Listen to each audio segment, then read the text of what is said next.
good morning and welcome to all of you. It's great to see you today and to be able to spend this time. I'm looking forward to this Coaches Cafe because I think we're moving. Um, Larry's going to lead us today and talk about a process they went through. Our desire is that not just, especially in the GRIP, that it not just impact us individually as we understand our gifts, but the question is, how do we expand that to the wider body? Because we believe that the way the gifts are best worked out, actually only worked out, is in building of the body of Christ. And so Larry and Susan have been on a bit of a journey to apply that in a local church, and we're going to hear about that today. And so I welcome you to this month's Coaches Cafe as we start into this November. And so welcome all. And Larry, I'm looking forward to hear. Talk to us a little bit about where this all started, your planning on it, and fill us in. So, yeah, I'm looking forward to it too, Ken, to hear some of the things that we're going to be reminded of as Susan and I maybe can remind each other of some of our beginnings as we started in this journey. When we were just moving to Montgomery, Alabama, and if you're wondering why we moved to Montgomery, Alabama, the answer is very simple. We live 2 blocks away from our 3 grandchildren. So as we were relocating here and in our practice with our work, we went to the pastor and we said, hey, we've got something here we think you really need to see. We shared with him the GRIP-Birkman report, got him to do his GRIP-Birkman. He was very excited about it and put us in touch then with our minister of discipleship and said, let's see what we can do with this. And so it rocked along for a little while until we finally found our footing with it. Ultimately, what they wanted us to do was to do this as a class, not just to do the one-on-one coaching sorts of things, and not try so much to launch it with teams. They really wanted to get more of the membership involved to do this.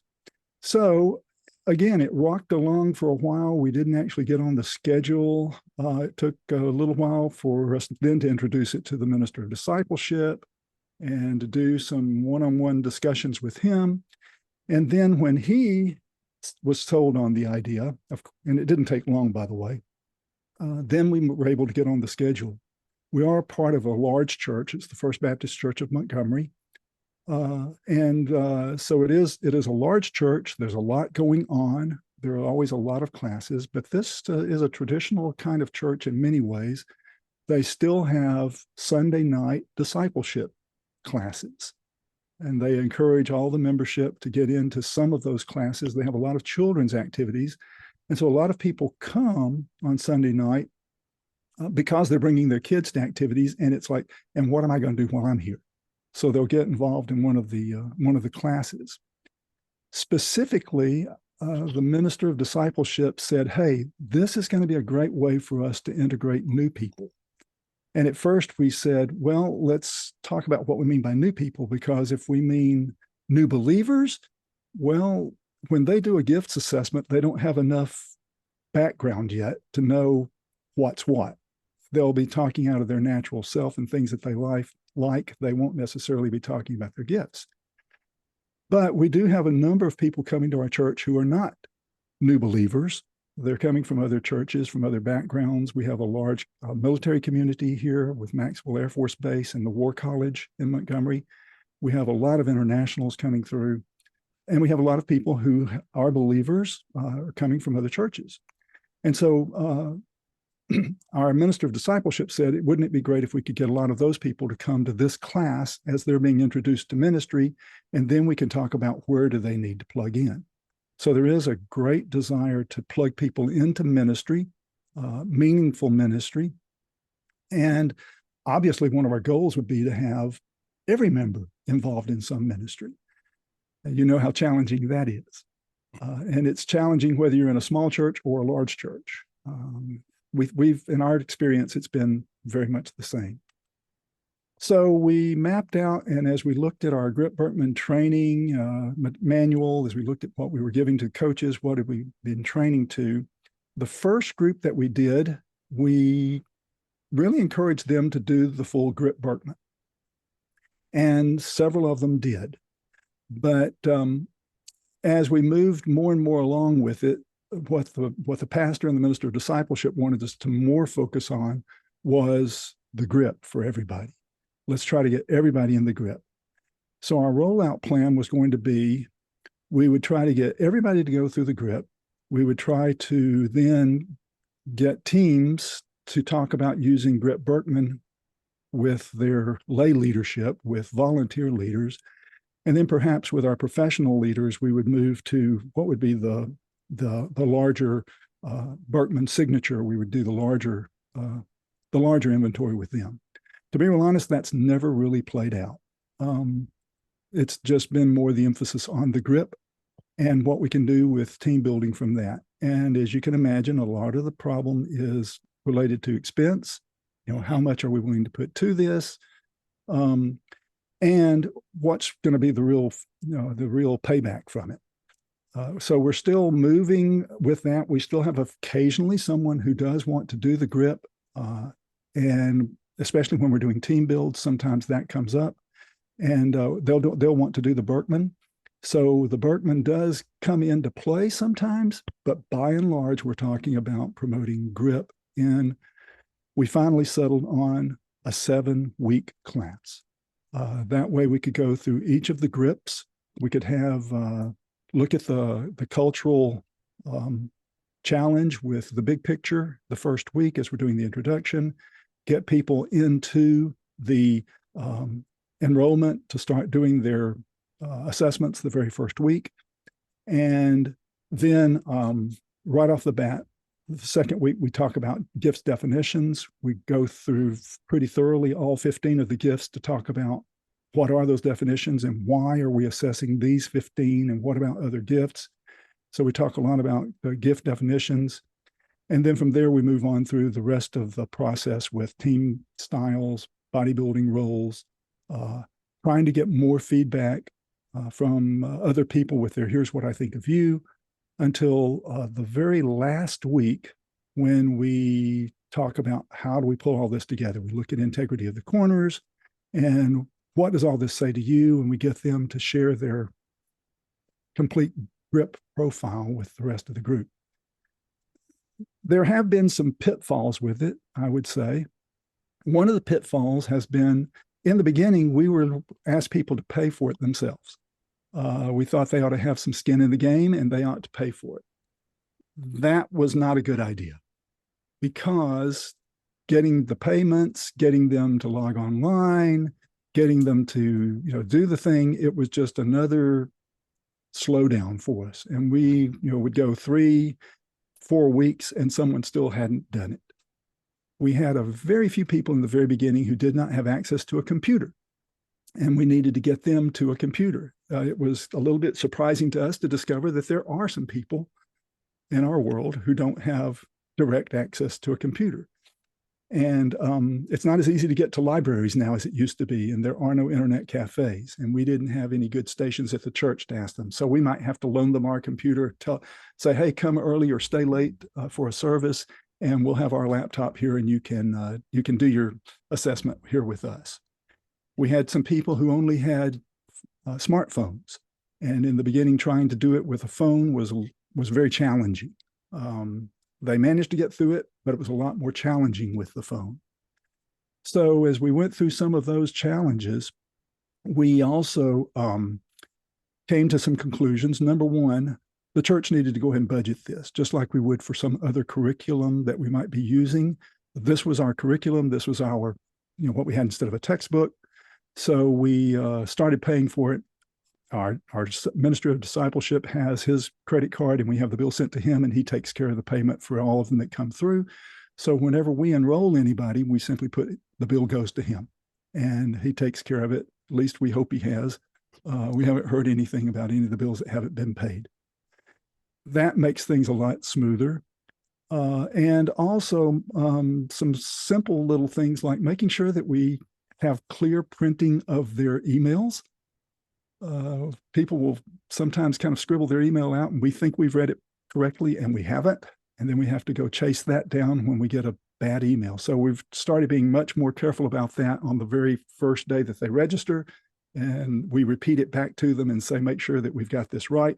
So we're not having nearly as many of those kinds of problems. We had a few people that it would go to their spam folder or their junk mail. That's always an issue. But as we kind of drill into them that very first week, hey, be watching for this email and check your spam folders, check your junk mail, watch for things coming from support@i2we.org. They will be coming, and those kinds of things have we've had to work through some of those. And just getting it before the people, because in a large church, we have a lot of things going on, and we are on the website every time that we have a class, but we're also, to be honest, competing with some other popular classes that are given on a regular basis. And so it's the one-on-one primarily we've discovered. When the minister of discipleship goes to someone and says, hey, I'd like for you to take this class. I think it would be great for you to do this. Then that has a lot of pull. And we're able to recruit a few people ourselves when we become aware of new members or people who are looking for ministry. So it's not just new members who are doing it. We also have some folks, particularly people that are looking for a change. So when someone is in a ministry, let's say we have someone who's been in the ministry for a very long time, but they're just saying, hey, I feel like I just need to make a change for whatever reasons. Sometimes they've been burned out. Sometimes they start to think maybe my gifts are not being used the best here. And we also have people who are retiring, and they've just been kind of on the peripheral edges maybe of ministry of the church. And as they're retiring from their secular work and they still have a lot of years of productivity left in them, they say, hey, how can I apply this to ministry? So we're having a number of people who are retiring from their secular work that are coming to the class to get involved in ministry. Susan, do you have audio now? No, you still don't have a microphone. All right, I'm not even going to call on you Well, until you jump in. So Larry, Yeah. how did you one of the barriers from my perspective would be how you tell the church, the wider church about this. I mean, it's one thing to just simply say in our list of classes is spiritual gifts, whatever. How you whether how you list that, but how do you sell that? I mean, I think bottom line is that we probably have a lot of church leaders who intuitively would say, I would love to have a high percentage of the people in the life of my church living in and working within the gift mix that God has given them in order to support this church. How did you sell this? What was the way you advertised it or listed it? Yeah, well, we call it Get Your Gifts in Gear. That's outright open, admittedly stolen from Paul Ford's ancient Getting Your Gifts in Gear that he did with that iteration of GRIP. So the idea is you want to find a way to apply your gifts to ministry. You weren't given your gifts to sit on the pew. You weren't given your gifts just to be proud of them. And guess what? On the day when gifts were passed out, you were not allowed to be absent from class. Everyone received gifts, and we were given them for a purpose. And that purpose we take from Ephesians 4, which is to build up the body of Christ. That is what the professional ministers are supposed to be doing. They're supposed to be building up the body of Christ for the ministry. And so we say, hey, the reason we've been given the gifts is so that the body of Christ can be built up for the ministry. So what is your part of for the ministry? It's time to get your gifts in gear. You don't want to just hold them. You don't want to be hiding your light under a bushel. So we have that on our website, as I say, when the class is going to be on the rotation, which we do it about twice a year now. So in the fall and in the spring, we would offer the class as one of multiple classes that would be offered in this 6 or 7 week format because it's a 13-week semester that we do. And so sometimes we have to cram it into 6 weeks. We try to make sure that we get on the 7 week cycle because it just gives us that extra little bit of time. When we're selling it to the people, it's that thing of, you know, don't you feel like you ought to be doing everything that you can as part of the body of Christ? Don't you want to find your purpose? And in fact, we've put a subtitle on it, Discovering Your Purpose and Pursuing It Passionately. So how to help people discover their purpose and then feel good about it and really go pursuing their purpose in such a way that they are putting their gifts to work. All of that is part of the blurb that's on the website. We do have it in our weekly worship guide. There's that announcement there. It's one of many. And so for us to get out front with it, the one good thing is we do sometimes have videos that show before the class, before worship every Sunday. We have the thing that most churches probably have with announcements that are up on PowerPoint slides. And that's, it's got its own slide to promote it for people. So people get aware of it. And it's gaining in awareness, I should say. And we don't have a lot of traction yet. Only 50 people in the church have gone through it, which for a large church, that's not much. But it's gaining in knowledge. And we do have people who come up even a couple of years later and say, hey, by the way, the class that I was in, boy, that was really helpful. And we can say, yeah, and how are you doing in this ministry that you're involved in? So it's growing now little by little as people are saying, hey, I went to this class. You ought to do it too. Okay, great. So Susan, we still don't have any audio from you. So Ken, a lot of other people I know have been doing this in their churches, and probably I know a lot of folks have been doing it from a team standpoint, trying to get teams to do it. In our case, the difference is we're trying to get every member to do this.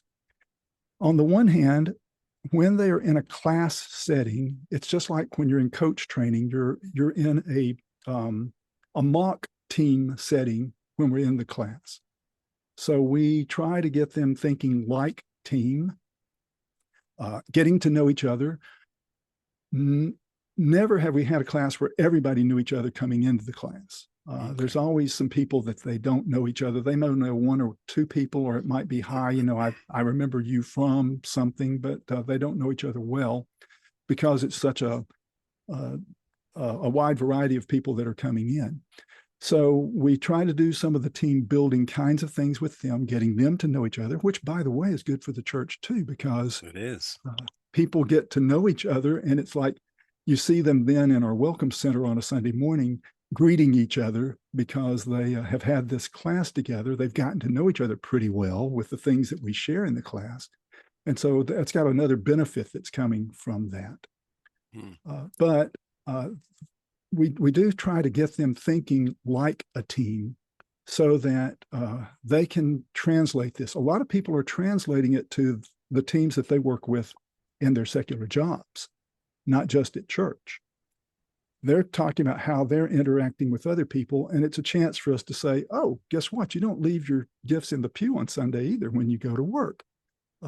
You're taking your spiritual gifts with you. How is that affecting you in your other interactions with people of using your gifts? Yeah. So Susan, are you I tried again. Is it working now? Yeah. There you go. Now go back and correct everything I said, Susan. No, there's nothing to correct. I was going to add in terms of promotion.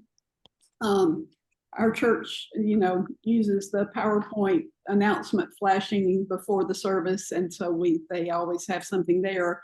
And the first time or two we did it, we had a video that like just a 1-minute video that they showed in some of the services. Also, our pastors preaches on spiritual gifts once in a while, and then we try to tag onto that and really promote it related to that with the things that occurred to me about promotion. That has been one of the challenges, though, because in a large church, there's not as many opportunities to just gather everybody together and speak about something like that. Yeah. I'm wondering, so you chose a 7 week. You sometimes you have to cram it into 6, but you've chosen a 7 week curriculum. Is that adequate, or do you really wish you could have 10 or 12 or whatever, the whole 13-week quarter? Or what's your take on that? I'm interested. We have some discussions about that. My take is I would rather leave them wanting more than wanting less. I think we can cover it adequately to get them rolling. We also always will have someone who will say, I need some one-on-one time. Well, that's great. We'll provide some one-on-one time for them then to talk through their assessment. And almost always when they want to have some one-on-one time, there's some situation that's involved with it. Susan, you could talk more about that because you do a good many of those one-on-ones. Yeah, I think that's probably a really valuable part of it, is having one-on-one time with some of those new members of the church, because they don't know a lot of people yet. They haven't established deep relationships, and especially with some of the younger ladies, I've been able to establish some relationship, and they come back to me when they have questions or they have problems. And so I've enjoyed that part of it a lot. I think it's valuable to have for Larry and me to team teach this, because that way we have both men and women, and he can meet with the men, I can meet with the women most of the time, or if it's a couple, we can meet with them together. So that's another thing I would recommend when you can. It's not always possible, but when you have somebody you can team teach with. We have tried to bring along a couple of people, and we're still trying to continue to do that, so that if we're both out of town or something like that, somebody can take over. So one particular person that was in one of our first classes is probably up to speed enough that she could step in and teach the class, and has done so a couple of times. So that's another valuable lesson we've learned, because if you have to be out and it's a scheduled class, then that can cause an issue. Yeah. Yeah, and another thing that the one-on-ones, I have to be careful, to be honest. My gift of exhortation kicks in pretty high speed sometimes, and I have been known to say, God loves you and I have a wonderful plan for your life. So I have to be careful about that. But for some reason, a lot of times, I am pointing people to a specific ministry, where I say, hey, you really ought to talk to this person. You really ought to talk to that person, because I can see those gifts and see how they might be applying to that. Just this last iteration that we completed just a couple of weeks ago, we had a lady who came to the class the very first night. I did not know her. Susan didn't know her. We came to find out that she actually was not a member of the church yet. She had been attending some, had been to our introductory class of just introduction to the church, and was interested in the gifts class when she saw that, and came and signed up. And it's like, well, sure, come on in. She is a believer. She's been a member of another church, and has moved and is looking for a new church home and looking for a place of ministry. She's about to retire from her secular work and wants to get more involved in volunteer ministry, and wondering if this might be the place for her. So this is a great opportunity for her to be introduced to the church more in depth, as well as she's trying to make her decision, because she really wants to plant deep wherever she's going to be plugging in. And so as she has gone through the class, and we've been able to introduce her to types of ministry that are needed, positions that are needed, one-on-one coaching with her, she's been just kind of pulled in. So this has been one of those hook them and reel them in slowly type of thing. But once she plugs in, and I'm fairly certain, because she keeps coming back and keeps coming back, and she can see it in her eyes, once she plugs in, she's going to really be I think a strong leader in ministry in our church. And this has been a way to help do that. The thing that has drawn her the most about GRIP is just the thing of we don't look at the gifts in isolation. We don't look at the gifts in isolation either of the gift or of the individual, that we're looking at this in the context of body. And so for her, that has been a great big draw. And it's been fun to watch her because she's, as I say, she's not a member of the church, but that's okay. We don't exclude her just because she's not a member of the church. Yeah. Oh, that's neat. The another curious question I have is, so, you know, in 7 sessions, how did you go about deciding how to break that whole thing up into 7 sections? GRIP coaches, the GRIP-Birkman coaches training did it for us. Okay. We just followed that pretty closely. Okay. That was my next so, question, is how close did you follow the GRIP-Birkman coaches training manual, you know? If you cite your source, it's quoting. If you don't, it's plagiarism. So we try to be sure to cite the source. This is something that's produced by I to We Incorporated, and yeah, we follow it very closely. The cultural values, we have the very same discussion that first week. Getting into the gifts as we talk about definitions, we don't have a fill in the blank manual. We do give them that text. Partly we give it to them so that they can review and remember what we said from week to week. Partly we give it to them so they can look ahead and know what's coming the next week. And we always have somebody that has to miss one session or so.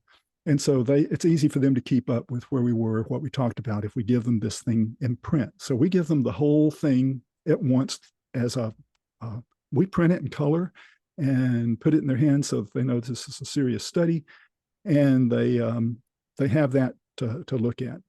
But yeah, we follow that same pattern. So the first week is the big picture. The next week is definitions. The next week, we try by the next week to get into team styles, but sometimes we're still talking about definitions and getting that clear even by the third week. Then we get into bodybuilding roles. In all of those cases, we do the same floor exercises that we would have taught in the GRIP coaches and the GRIP-Birkman coaches training. We do the floor exercise with the gifts. What are your gifts? Get them talking to each other. Do the same thing with the team styles. We get them moving around in the room, looking at each other, looking at where their strengths are. And early on, we try to get them talking the language of who do you need? And we don't do it from the standpoint of what do you need? It's not, I need this gift, or even I need someone with this gift.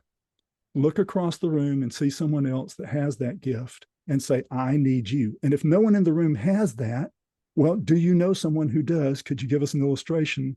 Talk to us about personal illustrations of when you were in a situation where you were able to exercise your gift, but you needed this other person who had this other gift strength, and how did they help you? We always talk about who do you need, and we always try to keep it focused on the person. So in the room, we get them saying to each other, Eric, I need you because you have this gift. Jim, I need you because you have this gift. And there are times when I have really needed that. And here's an example. So we get them doing a lot of that sort of thing. Okay.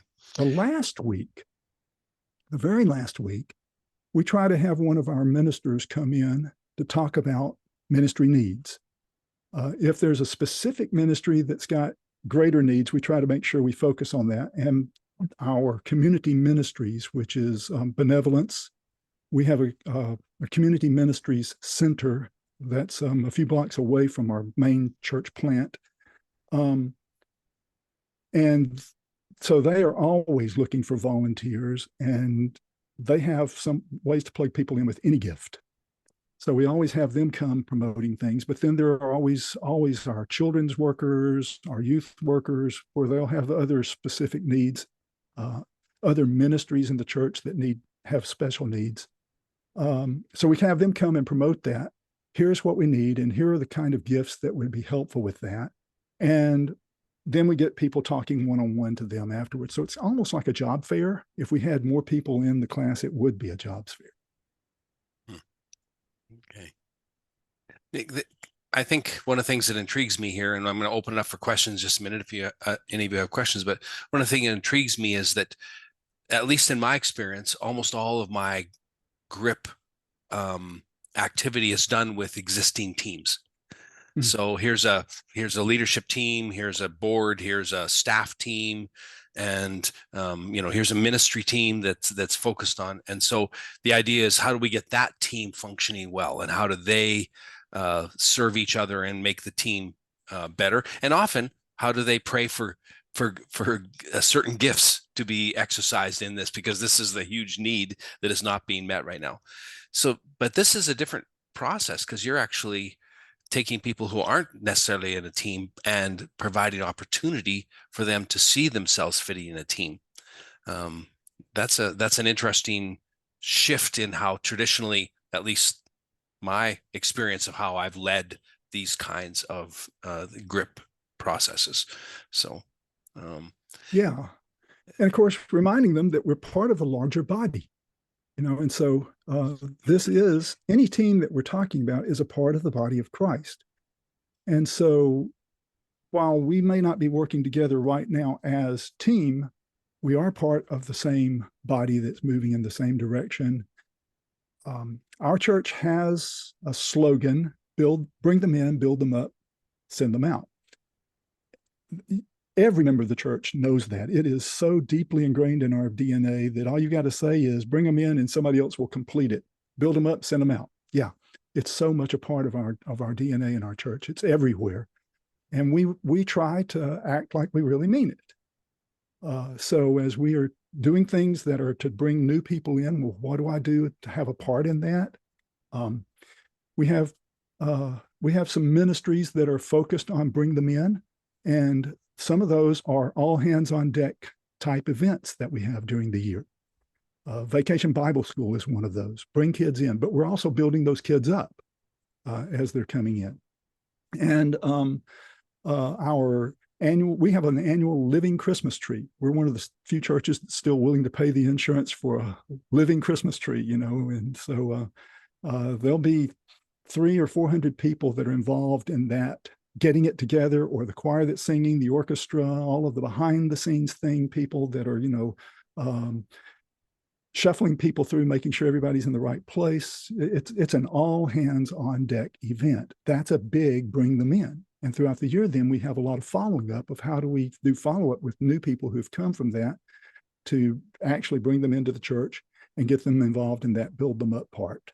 And then we are always sending people out on mission trips, and we're always doing things to launch new people out. And we're proud when we have people coming. As I said, we're here with Maxwell Air Force Base. We have a lot of people that are only here for 1 or 2 years. And we know that, but we commission them when they are leaving. So if they're going to their next assignment, whether it's the military sending them or a business sending them or the church sending them as missionaries, we commission all of them the same as they're leaving to say, and we pray for them. So they're part of our sending out. And this plugs into that then. It's part of the build them up part, especially. Good. Okay, well, thank you. This is fascinating, because I don't think any of us all of us rather would love to be a part of a church where this is active. Can I kind of put you on a spot here for a minute? You've done this with a wider group of churches, focused on the GRIP. What would you add to what Larry's been saying here, or what would you, how would you affirm that in some way? Oh, definitely affirm, applaud what you're doing, Larry and Susan. I did that thing with the whole denomination, and now that's filtered down. I'm doing stuff with individual churches or geographically close churches. But for a couple of the churches, I'm now starting to do what you're doing, but I'm coming in from the far end of the hallway where you've got the entrance at the other end. Just a couple of weeks ago, I had a young lady from one of the churches. I've been there, I don't know, half a dozen times with different leadership teams. And I just recently did for their whole church, all the leadership teams together. But she was thinking about joining a ministry. And because she had heard this was going on, she asked the pastor, could I do the test? So they're not close to me, so we use Zoom. But I went through it with her and then chatted with her pastor. And then the two of them got back to me and the three of us had a conversation. So, boy, I think it'd be awesome to start where you are. But I also get adding people to teams later. What you're doing now is something I'm planning to do here in January. I'm starting the year out with a sermon series on spiritual gifts, and I will be launching a class to see if I can get. So I've taken pages of notes here this morning. So yeah, I applaud what you're doing. Yeah. Good. Too often pastors fill spots with bodies. You're setting your pastors up, attract or approach the right person for the right role for the right reason. So Yeah, and speaking of that, one of the things that we were slow doing, we were late doing, as a coach, you can enter people in as part of an organization, as part of a team. And I realized early on that we needed to, because I've got a lot of people in my database in the GRIP. So when I go and look for people, I need to distinguish who is with First Baptist Montgomery and who is, other people, who are other people.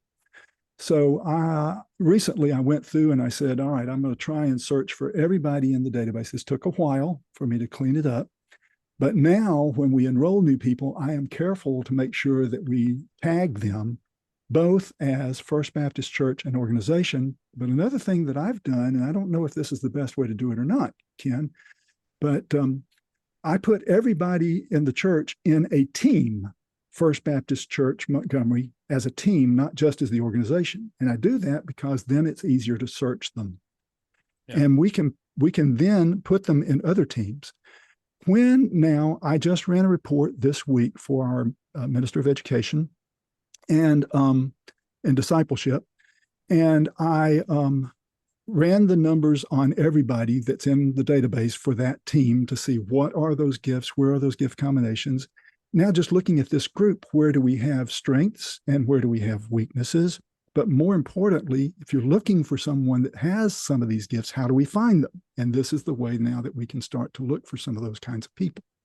If we might be looking for someone with some particular, let's say specifically administration, because that's something that has come up recently, where we had a team, our community ministries team. I think I mentioned that in the article that we published yesterday, that the team had a lot of people with those gifts that were bending more toward, the emotive things, the caring for people, service, mercy, helps, those natural things that draw people to that kind of a ministry. Even folks with evangelism, because they were looking at this as a great opportunity to share with people in the community. But we didn't have strength in the administration area. So how do we get to that? Well, okay. Let's find someone with a gift of administration, someone perhaps that has some of those kinds of emphases, but they're not going to come in just cold. They still care about this ministry. So they've got to show some interest in this ministry, but this is where they could apply their administrative gifts. So helping them to find that kind of a person as an example, how might, in some other cases where we have other ministry needs, who are you looking for? And like you said, Les, not just a body to fill the position. Ken, I think you mentioned that, didn't you? Not just someone to fill the position, but do we have someone that has some of those strengths that's just out there and we haven't gotten them plugged in yet? Let me respond real quickly to your first comment. If you haven't had a chance to look at what I call the back end of GRIP, the I2E site, on the gift side, there is some really great tools. You can build organizations, you can build teams, you can build sub teams, you can run reports on groups of people and find out what their gifts are, what the order of their gifts are. It comes up in some spreadsheets. You can see where you can run a team of people and see where the needs are very quickly. So we're working on creating some ways that help you as a leader understand the teams you and the people you work with. And that's been kind of some of the major changes we've made in the site in the last little while. It's well worth checking into. And for you to put people in teams or under an organization and then create teams, sub-teams under that organization is the ideal way to do it. Yeah, and Go ahead, Les. Larry, if you're going to respond to Ken, go ahead. No, I was just going to say you have to do that early on, and you do have to be diligent to put them in. So every time someone does does the assessment, be sure that they get put into the right place. My question, and you and Susan were my trainers when I went through the training, and I remember what you said then, but that was a number of years ago. Now my question is, when you think about people thinking gift equals role needs a certain gift. We know that's not always true. There's clusters and different ways that satisfy. How are you dealing with that now with these classes? Well, yeah, I think you're right, Les. We have to be careful not to just slot people. Right. And we talk a lot about that. And even the gift combinations themselves, trying to help people understand their gift combinations so that, someone that has one combination, they may have some of the same gifts, but one gift that comes in there that's different from someone else is going to make them unique and make their contribution unique. And so I think we're still on that same track of trying to just help people identify their uniqueness, and then trying to help them figure out how they can plug in. And we have some people that are more entrepreneurial. They want to start a new ministry. They want to see something new happen. And then we have others that just want to plug into something that's already happening. And so trying to just help each person identify. And there's also stage of life issues that come in, like Larry was talking about. We have some retired people coming through. We have some people with little small children that maybe their contribution is not as time intensive right now. It can still be valuable, but not time intensive because of their other responsibilities. So we try to help them identify some of those unique factors in their own life, but then continue to emphasize that they're a unique and valuable part of the body of Christ, and we do want them to be involved. And there's just certain gifts that just weird people out. And depending on your tribe, like my tribe, we don't have female pastors. And, we have a new group of pastor wannabes coming through our new assessment center in January. And I've just processed all of their reports. And all of the wives, the first or second gifts is pastors. And a couple of them moved the gift down on the list because they could. And I'm just like, please don't do that. And then the husbands have gifts, administration and mercy, and they're probably going to make great pastors. Their wives have the gift of pastor. It'll just be interesting how that plays out. But in our tribe, that messes with people. We run into that too. And Susan, go ahead. I was just going to say, we try to distinguish between the role of pastor and the gift of pastoring. And I've even stumped for getting that changed in all of our literature for it to say pastoring instead of pastor when we're talking about the gift, because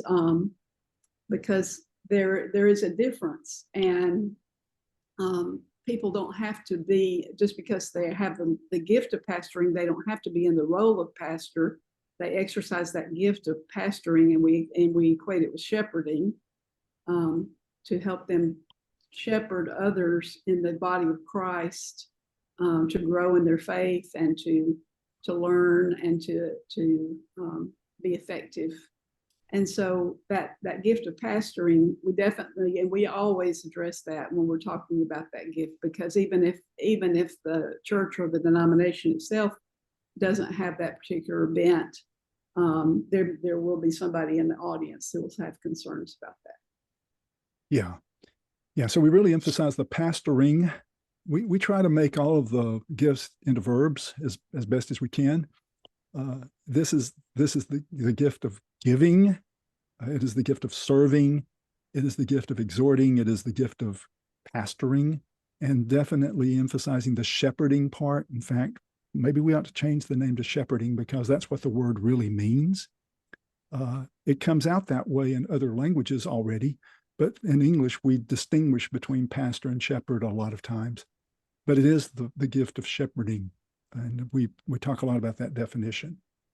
Then the other thing, getting to that also, the very last section of what we hand out to them is something new that is not in the coach's manual, and that is we give them a little exercise in writing your personal mission statement.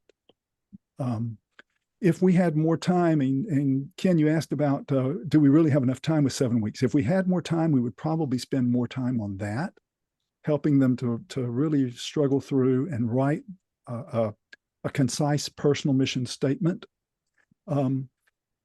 But we don't have the extra time, so we touch on it and we say, hey, if you need some extra personal coaching with this, we'll help you with it. But here are some pointers, some tips, some hints to help you walk through some questions about what are the things that you think are most important.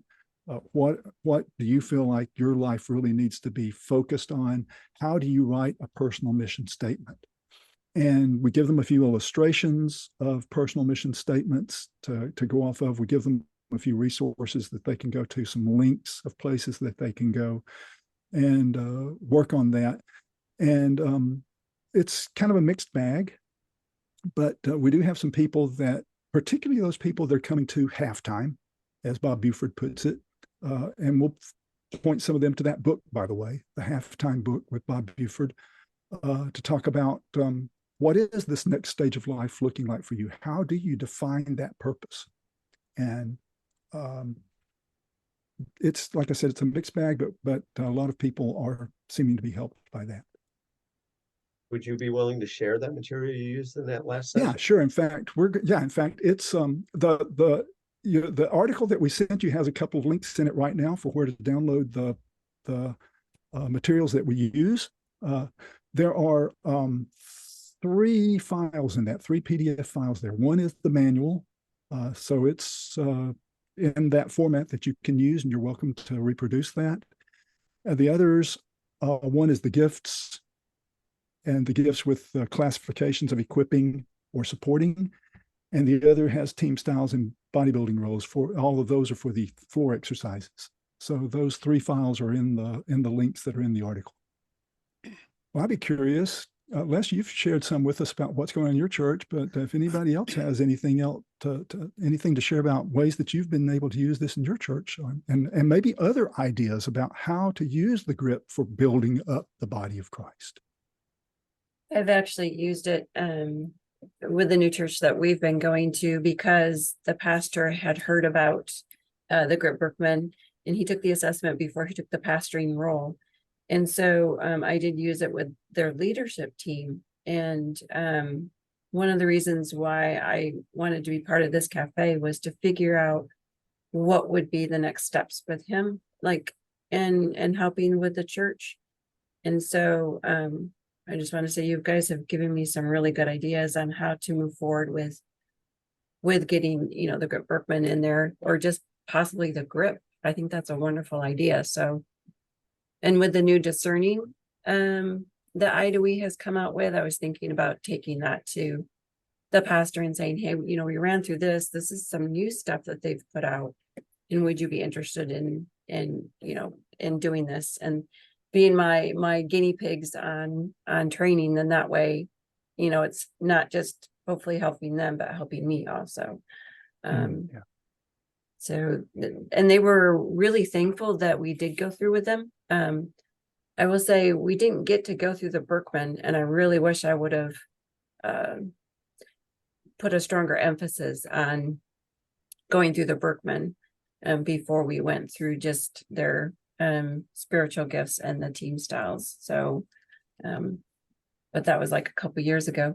So I'm going to try and go in and nicely bug them about moving forward on it. And there's always so much more that you can do. Always. Yeah.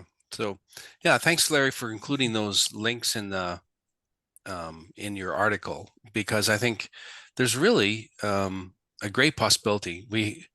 I don't think we've thought through well as a team. I'm thinking here now as a team. We've tried to train teams because that's been the call. We've been asked to do that. That's the need. But this idea of how do we roll it out to the whole church, I think is something we just haven't grabbed a hold of. And I think it's kind of thing. One of the things I'm hearing as of late is that like churches often complain they just simply can't afford widespread GRIP-Birkman. It's just too expensive. And I understand that. But we don't have the same issue with GRIP if we're just GRIP. And by the way, the other tools that we have available to us now, the discerning direction, the values assessment, this is just great tools for teams. And so it's worth, this you can do to a wider group. And then if there is a team within that group, you can do some value stuff, or you can do discerning direction stuff. We have some really cool tools coming up that are available here. So and Ken, unashamedly, in the front page of the manual that we give to people, we mention those other assessments that are available. Yeah. So it's there for their convenience. It's not just a great big ad. It is to say, hey, if this comes up, so here we've got it there for your convenience. The thing about using discerning direction together, for example, Debbie, coming out of the GRIP to that is a natural next step. Then, if a team has done the GRIP together first, and to say, rather than getting the whole package all at once, we can do this piece by piece. And later on, they could come back and add the Birkman to that. And it would be a natural thing. In my perfect rollout, that's what we would do. When we get to the first team build with a team, we would ask them to do the Birkman basic. And ultimately, when we got enough for those people going, or perhaps coming from the other direction, even simultaneously, we would ask the senior leadership people to do the full Birkman with it. Because of their interaction, the way they're working with people, they many times need more. But everyone would do the GRIP. And the neat thing about the GRIP is it, really and truly, it does not require training to do it. Anybody could do this. Anybody could do this in their church without having to have extra training. We can give them extra training and it will be very helpful, but they don't have to have it. Right. And so it's a way to get them started. And maybe you come at it again from the back door, get the group started with this, and they say, hey, you know what? We really need to train some people to do this. Great. We can help you do that. Yeah. I use the GRIP as the gateway drug to the Birkman. Yeah. I did a little bit of shopping around, and I found that a number of personality tools use something that looks like our map. And I've incorporated that into my GRIP presentations. And I usually start a conversation. How do you think your personality impacts your ability to serve out of your gifts? And we talk about, our focus on people or projects, whether I'm outgoing or more introverted, quiet, shy, and get them talking about that. And usually the conversation hits a wall and they don't know where to go with it. And that's when I offer the Birkman. And I always have copies of my Birkman. I have them laying around the room when I'm doing a build, and they play with it. And invariably, one or more from these groups will want to take the Birkman, and then they rub off on other people. But I use the GRIP as a drug to get them to the other tests. There you go. Go ahead, Susan. I was just going to mention that that's great, Les. I think that's perfect.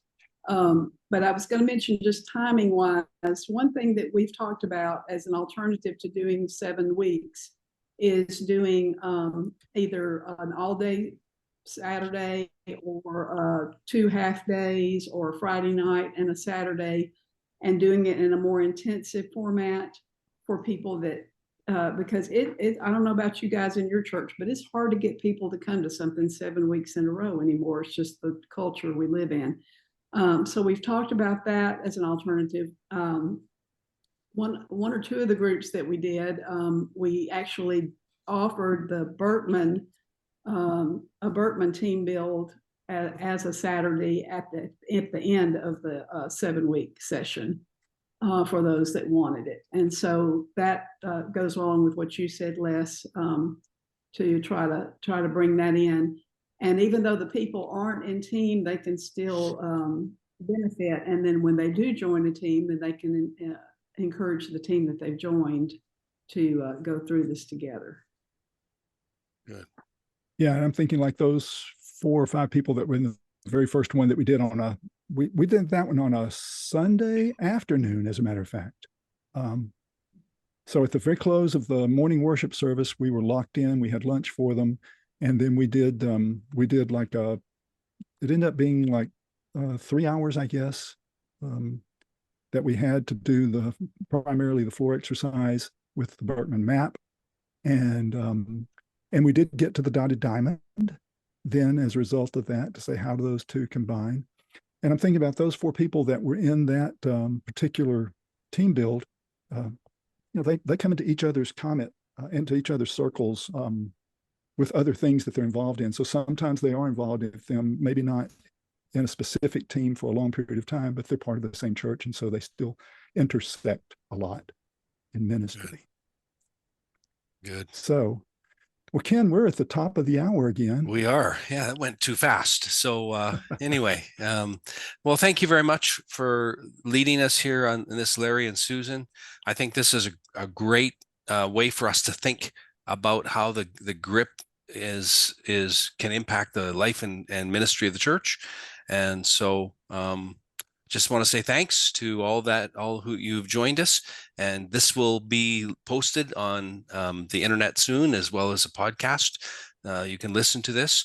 So, and be sure to look at the article that came out and look at the additional resources that Larry provided for us to download. And I think you have permission to just steal them. So, make them your own. And so we want to build the kingdom, not necessarily own those things. So our goal is to help people know Jesus. And that's what we want to do. Thank you so much for being a part of today's meeting. Blessings upon you, and have a great day. Bye. Bye-bye.